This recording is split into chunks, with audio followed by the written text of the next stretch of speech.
ద్వాదశ రాశుల్లో వృశ్చిక రాశి 8వ రాశి. నూతన సంవత్సర శుభాకాంక్షలు అండి. 2025వ సంవత్సరం వృశ్చిక రాశి వారి జ్యోతిష్యం, భూత భవిష్యత్తు, వర్ధమానం ఎలా ఉందో, చదువు, విద్య, ఉద్యోగం, ఆరోగ్యం, పర్సనల్ లైఫ్, సంతాన విషయంది, కుటుంబ విషయంది, కెరీర్ విషయంది ఎలా ఉందో మన జానకిరామ్ని అడిగి చూద్దామండి. 2025వ సంవత్సరం ఎలా ఉందో వృశ్చిక రాశి వారిది. వృశ్చిక లగ్నంలో పుట్టినవారు, అలాగే జ్యేష్ఠ నక్షత్రంలో పుట్టినవారు, అలాగే అనురాధ నక్షత్రంలో పుట్టినవారు, వారి జాతక బలం, భవిష్యత్తు బలం ఎలా ఉందో మన జానకిరామ్ని అడిగి చూద్దాం. జానకిరామ్ చూడు ఎలా ఉంది. వృశ్చిక రాశి జాతకం ప్రయత్న, యోగం, బలం, తరించిన కార్యం, నమ్మిన పని, చేసే పనిది, చదువు, విద్య, ఉద్యోగంది, వ్యాపారంది, తరించిన కార్యంది, సంతాన యోగ బలంది, గృహ బలంది, రాహు, కేతు, శని, కుజగ్రహం ఎలా ఉంది, చంద్రగ్రహం ఎలా ఉంది, అలాగే రవిగ్రహం ఎలా ఉంది, అలాగే బుధగ్రహం ఎలా ఉంది, గురుగ్రహం ఎలా ఉంది, శుక్రగ్రహం ఎలా ఉంది వారి పేరు మీద, శనిగ్రహం ఎట్లా ఉంది.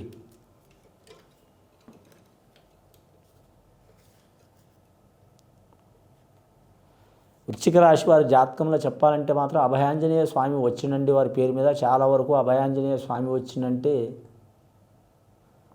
అసంటి సీతారామచంద్రుడినే కాపాడిండి ఆయన. అసంటి శనీశ్వరుని కూడా మాత్రం ఆ శనిగ్రహం అనేది చాలామంది తిట్టుకుంటారండి. షిరిడి సాయిబాబా వచ్చిండు. ముఖ్యంగా శనిగ్రహం అంటే ఎవరికైనా భయం అనిపిస్తుందండి. అబ్బా శని, అయ్యో శని, ఇదేం శని అన్నట్టు అనుకుంటారు. కానీ మాత్రం శనిగ్రహం ఇచ్చేంత మంచి ఫలితం ఇవ్వరండి. ఎందుకంటే మాత్రం చాలా వరకు మాత్రం ధర్మప్రదంగా నడిచే గ్రహాల్లో మాత్రం శనిది మొదటి స్థానం అండి. న్యాయ ప్రకారం నడుస్తారు అయినా ఆ గ్రహం.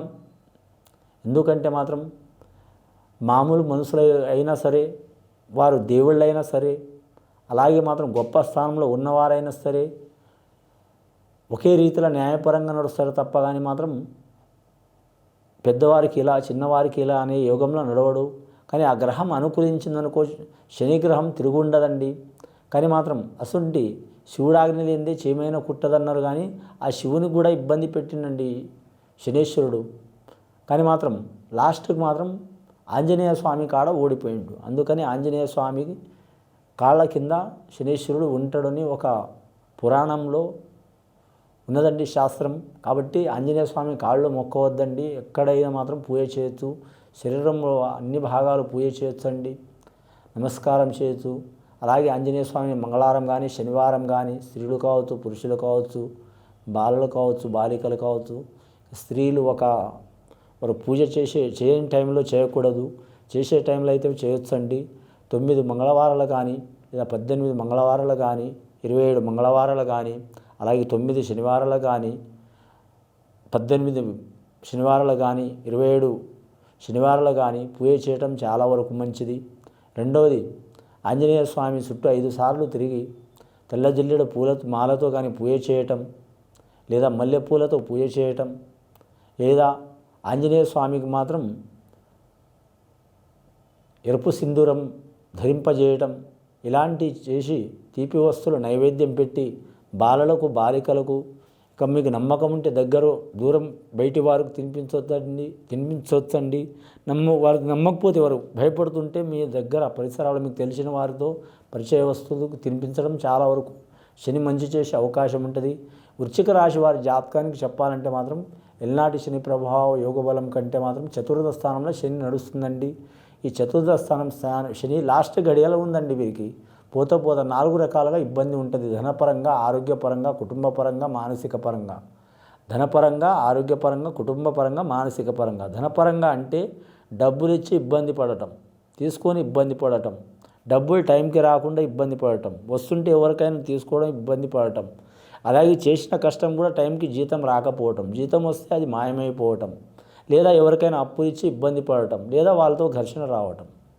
ఇక కుటుంబ తగాదాలంటే ఒకరి మనసులో ఒకరు ఉండరు. ఎవరి ఆలోచన వారికే ఉంటుంది. 1 అంటే 2 అవుతుంది, 2 అయితే 3 అవుతుంది. కానీ వాళ్ళ గోలలో వాళ్ళు ఉంటే ఏరే వాళ్ళు వచ్చి ఇంకో గోల పెడుతూ ఉంటారు.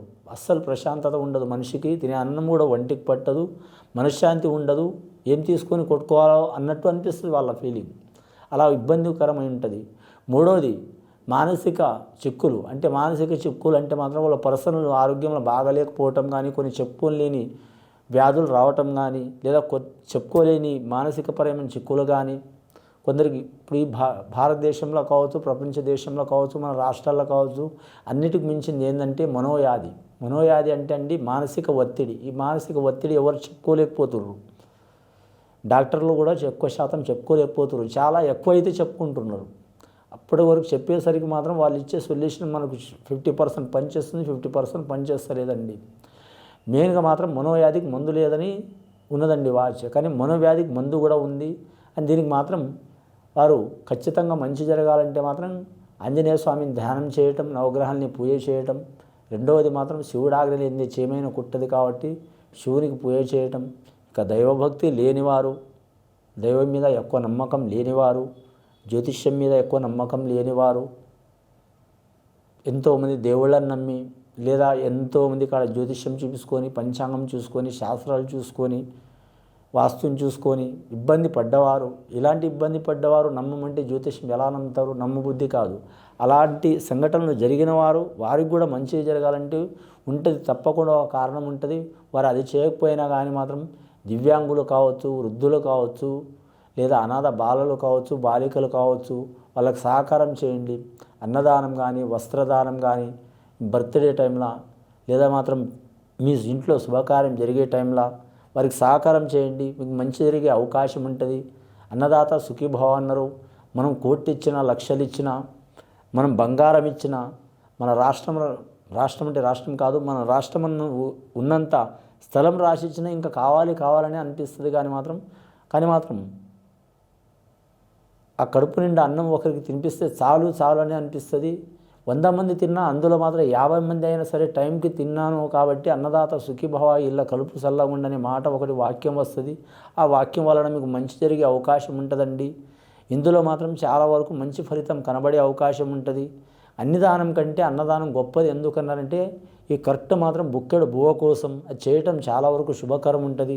వారి మీద చికాకులు వెళ్ళిపోయే అవకాశాలు ఉంటాయి. రుణ చిక్కులు వెళ్ళిపోయే అవకాశాలు ఉంటాయి. పర్సనల్ లైఫ్లో చిక్కులు వెళ్ళిపోయే అవకాశాలు ఉంటాయి. గవర్నమెంట్ అధికారులు కావచ్చు, చదువుకునేవారు కావచ్చు, పేదవారు కావచ్చు, ఉన్నత స్థాయిలో ఉన్నవారు కావచ్చు, మామూలు స్థాయిలో ఉన్నవారు కావచ్చు, ఖచ్చితంగా ఇది పాటించడం మంచిదండి. పెద్దల సహకారం ఉంటుంది. వేరే దేశం, వేరే రాష్ట్రం, వేరే ప్రాంతం వెళ్ళాలనుకునే వారు కూడా కలిసి వచ్చే అవకాశం ఉంటుంది. పెద్దల ఆస్తి కూడా కలిసి వచ్చే అవకాశం ఉంటుంది. దొరల తక్కువల ఎక్కువల ఎక్కడ పోయినా మీరు అనుకున్న సాధించే అవకాశం ఉంటుంది. ఈ వృశ్చిక రాశి వారు ఖచ్చితంగా ఆంజనేయ స్వామిని కూడా పూజ చేయడం చాలా వరకు మంచిదండి. అభయాంజనేయ స్వామి వచ్చిండు. మీ మీద ఎన్ని ఇబ్బందులు, చికాకులు వచ్చినా 2025వ సంవత్సరం మీరు పోరాడి గెలిచే అవకాశం ఉంటుందండి. రాజకీయ రంగం కావచ్చు, ఏ రంగంలో అయినా సరే మాత్రం సర్వేజన సుఖినో భవంతో లెక్క మీకు తప్పకుండా మంచి జరిగే అవకాశం ఉంటుందండి. ఇది విని చూసి ఆచరించే వారికి, వృశ్చిక రాశి వారికి మంచి ఫలితాలు కలుగుతాయండి. శుభం భూయాత్.